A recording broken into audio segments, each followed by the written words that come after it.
What's up, ladies and gentlemen? We are here today with a very, very special guest, Miss. Oh, you want me to say your name? No, just say Whitey Rollz. Whitey You Rollz? can. It's up to you. All right, ladies and gentlemen, we are here today with none other, the man, the myth, the legend, Whitey Rollz. What's going on, bro? How you doing? I'm alright. How you doing? I'm doing good. I see you. You marketing your business. I Definitely. see it. All right, tell me about your attire. What you got on? Right now, I have on the Whitey Rollz bakery shirt. Uh They will be online, available for purchase soon. huh. And I have the custom Whitey Rollz bakery mask. They'll be online for purchase soon too, just for the diehard Whitey rollers out there. All right. Yeah. So.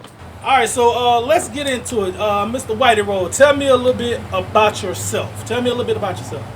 I am a businessman, entrepreneur, father, family man, all around, go getter.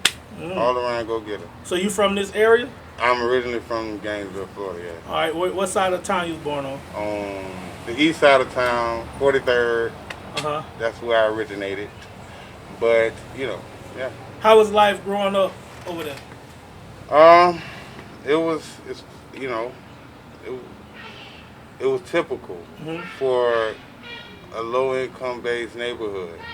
So everything that goes down in a low income based neighborhood and that area is typical. It wasn't easy. It wasn't milk and cookies at all. It wasn't milk and cookies at all. It was definitely hard, and it's still hard. It's still hard. So yeah, to not too much elaborate in that lifestyle, it was just definitely hard and just devastated. But it was a lot of good times. I learned a lot, and if it wouldn't been for those times, I wouldn't be who I am today. I needed that, and yeah. So you see, I hear gratefulness in your voice when you talk about certain things. It sounded like it was something there that made you grateful. What was it? It was really what made me grateful from being on 43rd had to be just failure.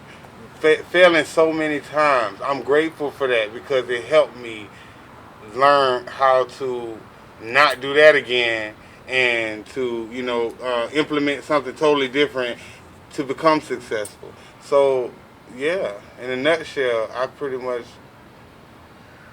everything that happened there, it was learning. It was learning.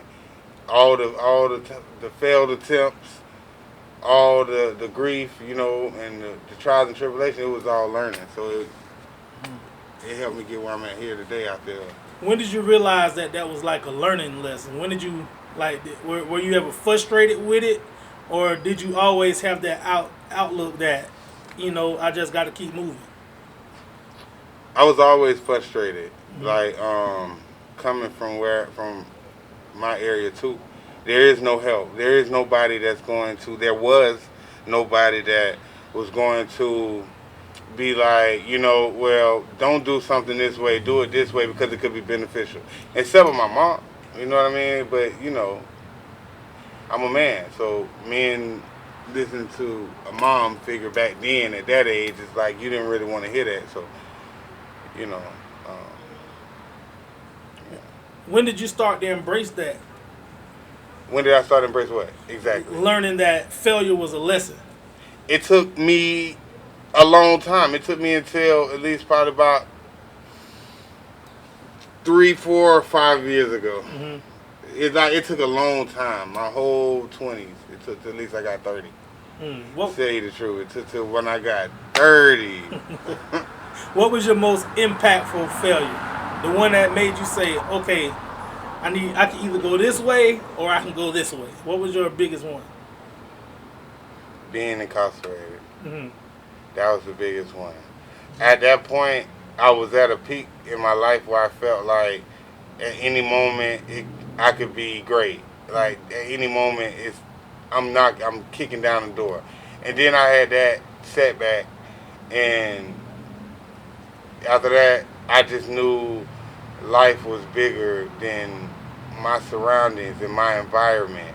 I knew that the world had more to offer than where I was placing myself at. And the association I was placing myself around, some same people are still doing the same thing. Not all of them, not all of them, but a vast majority. So yeah. Did you realize your potential before or during your incarceration? I was raised with the realization of potential. Like, that's one thing I give my mama credit for. She ain't never not let me reach my highest potential. So when you raised to have to reach that highest potential because failure is not an option, it's like even when you get detoured, you still going to try to do any and everything to succeed and to be successful or to prove that I'm not going to not reach my greatest potential. I'm going to reach it. You know what I mean? So, yeah. So coming out of incarceration, okay, can we be real and talk about this for a while? Go. Did you receive any rehabilitation? No. I didn't. So, you say you weren't rehabilitated when you were locked up. Basically, I did self-rehabilitation. Explain what you mean. So, by being rehabilitated. Did they do anything to prepare you for? They don't. Good. That's why I'm. They don't. They lock people. You get locked up and you go through everything you go through, the traumas, the stresses, the all the PTSD and everything else, and then you set free back into the world.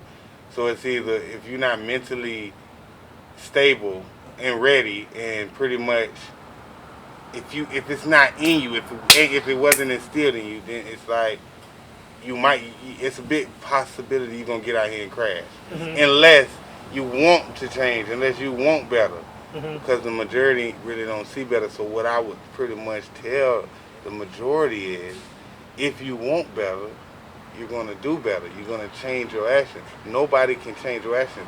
I don't feel like there is a way that a prison system can rehabilitate you, or nobody else, if you don't want to rehabilitate yourself. Right. That's just straight up and down like 6 o'clock. Like, if it's not in you to do it, you got to want change for change to happen. Right. There's no way around it. So I could tell somebody younger than me, too, that might not have had that mama to tell them, oh, look, don't, you need to do this and do that. But you done had somebody. You done had a brother, an uncle, an OG. You done had somebody that said, listen, nephew, you're moving too fast. Slow down. Listen, you crashing out. You wrecking out here. Don't do that. You done had somebody tell you it's up to you if you gonna listen to it. It's up to you if you gonna implement the jewels that people are putting upon you. Because I could be on Facebook and read a meme, and it might be a jewel right there. It might be telling me, listen, you're moving too fast. Slow your actions down, or watch the people around you. It's better to be by yourself. It's jewels all around us. We have to be aware of our surroundings and aware of those jewels and be receptive towards them, I feel like. Good. All right, so you did self-rehabilitation. Right. You stepped out here. What did you have prepared for you? What did you I didn't have nothing. I didn't have clothes. I didn't have shoes. I just had family support that was broke. Everybody broke. So it was like, okay, now I got to get out here and make a way, And go ahead. So bring me up to where we are now from your time of incarceration. Just give me a little bit of backstory of your mind frame. Okay, mind frame from now, I have, when I did get released, I had to do some soul searching, so I started doing funny videos. I really wasn't calling funny videos, reality videos of my life, and it was just funny how I was explaining it to try to gain attention, because I felt like everybody was doing music. I do music, but I felt like it was just oversaturated, so I wanted to create I wanted to be different. I am different. So I started doing that. Fast forward from that, I kept doing more music until I came across a hit at the time that I felt like was a hit, and that carried me to Europe and to Germany, Sweden, that one song carried me across the country for 3 years straight.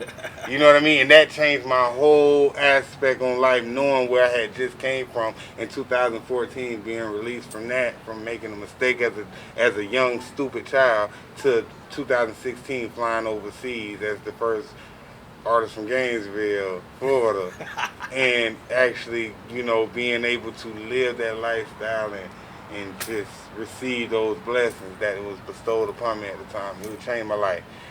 To fast forward. No, we ain't fast forward. We ain't fast forward because I can keep fast forward now. You gotta tell me about this song that took you there in that experience. The song was actually called Band-Aids. It's an acronym. By any means necessary, do as I do zealously. It's a Z at the end.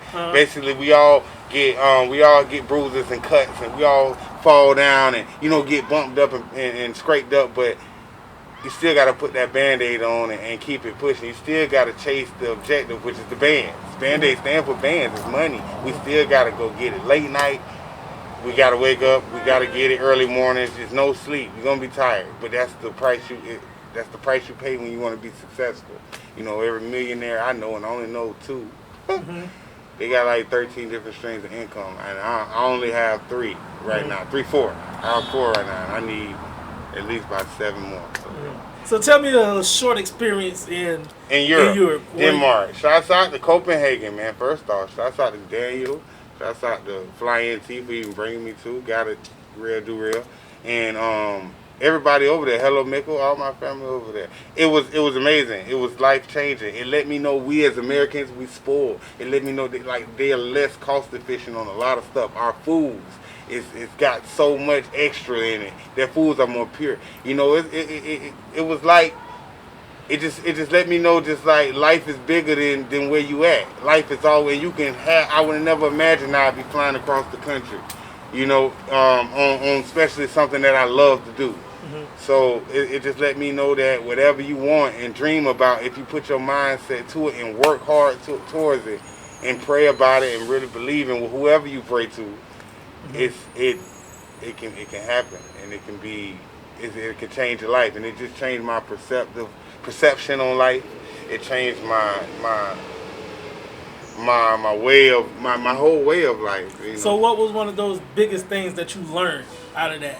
You probably already told me, but that one thing that you learned, that you grab hold to, that you still hold on to today and you walk with? From that whole experience, persistency, consistency. You know, I'm talking about psyching out on it. Whatever you love to do, psyching out on it when people is not going to believe in your vision. It was people that told me that you can't fly overseas, bro. You're a convicted felon, bro. You can't do this, bro. You can't get a passport because you've been to DOC. You know what I mean? And I didn't listen to them, the naysayers. I just did research and went to putting plays in motion, and God saw different. You know what I mean? So, yeah. That's inspiring, man. Now, do you read at all? I read, yeah. What? Give me good 3 books. Right now, I've been on Napoleon Hill's Think Rich, Grow Rich. I don't know if everybody knows what that is, but I've been on those books a lot lately. I might be wording it wrong. I think it might be Think Rich, Grow Rich, Think Rich, one of them. But I've been on a lot of Napoleon Hill lately. I've read a lot of James Patterson books. I read E.L. James books a lot. I mean, like, pretty much all her books. But that was on a whole nother 50 Shades of Whitey edition of me. I was on that type mode back then. I was just trying to figure out ways of trying to break through. If I got to read these books, and I might start selling toys. You never know. You said you had to do some soul searching. What was one thing that you found when you did that soul searching? When I was soul searching, I found out that even when I want to stop, I can't stop. It's in me to not stop, to keep going. So I have to get around like-minded people. I have to get around like-minded. I have to be in like-minded places. I can't subject myself to the same, I can't ride the train backwards, because then, that's where it's going to lead me to go, backwards. Because that's where the train going. You know what I mean? So it just made me feel like, okay, you better than your environment. I was hood-institutionalized. That's what I call it. I call it hood-institutionalized for the longest because I know a lot of dudes that's good, that they good people, but they're hood-institutionalized. They can't see themselves further because it was already programmed in them. This is all they have. This is all you can do. You have to go get this assistance. You have to go rely on this person. You have to be living with this girl, staying up under housing her. You have to be, you know what I mean? You don't have to be doing none of that. If you want better, you're going to do better. You're going to find ways. You're going to research. You're going to read. You're going to get around like-minded people. And that's pretty much what I had to. This is me telling myself this through the camera. You know what I mean?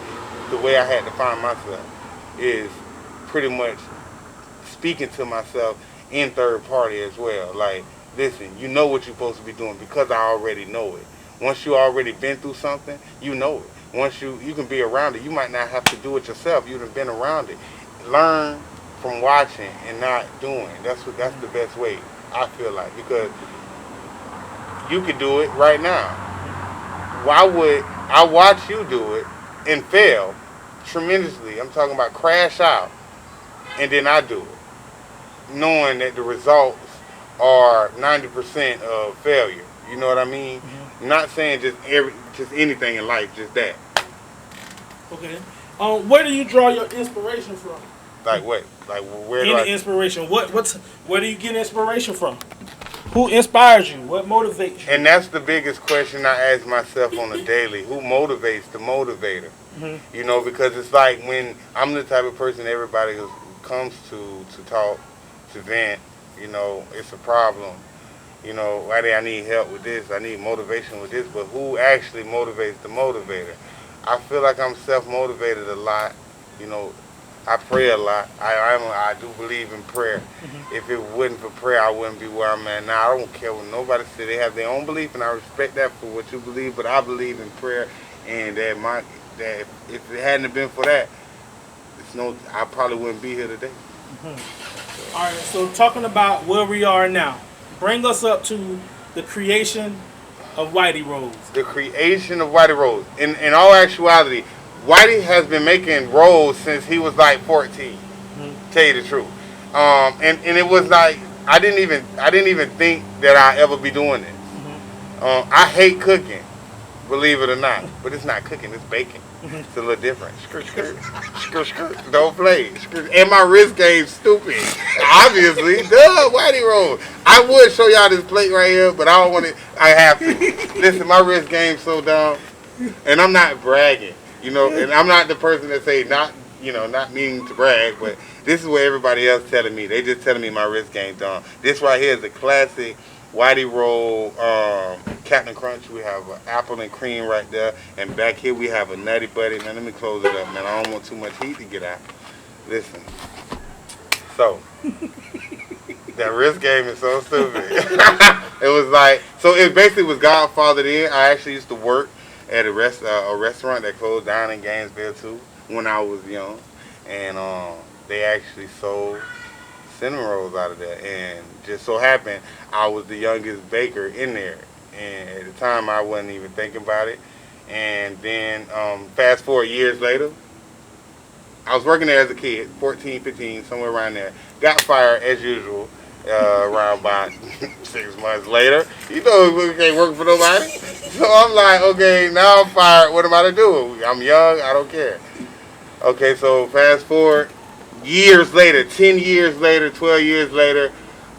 Remember I told you when I had that incident and it cost me a little time. Mm-hmm. Everybody make mistakes. Don't judge me. Don't look in the camera like, oh, no. Everybody make mistakes. It's life. So when I had that incident, I went to a program where you pretty much can work out in the street, but you still are under, their supervision in a professional way, if you know what I mean. So, just so happened, I went back to the actual restaurant. Mm-hmm. At that moment, I was in the lobby area, I was working, and the owner felt like I knew too many people, I was too friendly, I'm too smiley. He like, we got to get you out of here. And I was like, okay, put me back in the baking room. I hated it, but I knew how to do it because it all just came back because I did it before. He didn't even know he fired me. It had been so long. When he asked me on my interview, like, yeah, man, you put on the application. You worked here before. When did you work here? I was like, yeah, man, in like 2000 and da-da-da. He was like, well, what happened? I was like, you don't remember? He was like, no. I was like, oh, yeah, man, I just moved away. I didn't want to say, you fired me, and I'm trying to get a job again, because it probably wouldn't work. Yeah. So, long story short, he put me back in the dough room, and I was doing my thing. Okay, left that supervisional place, and I was like, I'm out of here, buddy. I am an entrepreneur. I love finding legal ways to, be able to, make money, and lots of them. And I'm the type of person I have to work for myself. So what initially, when you got out, what was the breaking point? It make you say, I'm starting to bake and I'm a seller. COVID-19. To tell you the truth, if it wasn't for that, and really, I was not only that, I was pretty much making them. I had one of my, my people was like, you might as well sell these. I was like, I don't know, I might. So I went to making them, let everybody in the house taste them. Everybody like, oh my God. I said, man, you know what? I don't know, let me take a picture. I put it on my Snapchat. My Snapchat blew up that night. I was like, wow. So I thought about it. I already know everything about marketing and promotions because I do videography, graphics, I do CD design, t-shirt printing, I do everything pretty much too in itself. So I was like, let me go ahead and research and see. Let me just try it. So I went and researched everybody that sold them, and it really wasn't nobody here. It wasn't nobody here that sold them. It was just it's people sell them other places, but I looked at them and I was like, oh, I noticed at the restaurant I worked at, they only did regular cinnamon rolls. Let's get the facts right. I taught myself how to do all the other flavors and stuff you see. Those are original recipes. Everything is original from scratch. Nothing is copy. The way to make the rolls is easy. You can go find it out yourself. The special sauce is what's in it. That homemade granny's whole leg and knee is what's going to have you sitting there, and every face is the same almost. If that face ain't hit, when you hit it and like, if it's not that, I'm gonna tell you to wait 1 second. I'm gonna bring you another one out. Like, it's that serious. You know what I mean? What has been your biggest surprise with your rolls? Just the reaction of them, just how it went viral so fast. Like I was just saying, man, I was looking at other pictures and I was like, man, I want one of my pictures to go viral. I was just seeing that, and then next thing I know, it just took off. It took off to another level. I thank God every day at the connections that I've been getting every day. At this point, we pretty much gonna be all over the world in like the next yeah. We're gonna be all over the world, and that's all God. Explain how your process works. So when I did the rolls, I went and did the research real fast. I said, okay, boom, I see that, but I know real schematics. So I said I went to making all my social media pages and adding people, making them, posting pictures different. I wasn't getting hit up. People really weren't liking my pictures. I said I wasn't gonna let that discourage me. Kept going, kept posting, kept being creative, kept using my brain, kept putting the recipes that I was godfathered in to use, and next thing you know, boom, it just went to taking off. Okay, so you want to know the recipe? Well, first you add a little mustard, a little ketchup, a little lemon juice, I'm not gonna give out the recipe, now, but the process works. You pretty much right now it's through Facebook. You contact us through Facebook, Whitey Rollz on Facebook. You hit me up on the inbox. If I don't get back to you right away, don't get discouraged. We will get back to you. I have a team that I've been putting together, and now we have a delivery driver. We make homemade ice cream. We have ice cold milk as well. Whitey Rollz ice cold milk. Everything is from scratch, from the homemade ice cream to the sauce on the Whitey Rollz. It's pretty much once you make a pre-order, it's like a 25-minute wait right after that, because we cook them fresh to order. None of these is left over. Everything was cooked that day. It's all fresh. Then after we do our pre-orders, we make a bunch of each different flavor, and we open up house. Everything is fresh to order. Everything is is straight up and down like 50 blocks. It's Whitey Rollz. So if it's anything that you can tell people, what would it be? I would tell people to always find a way, make a way. You know, it don't matter if you flop. It don't matter if the funds stop. You have to make a way.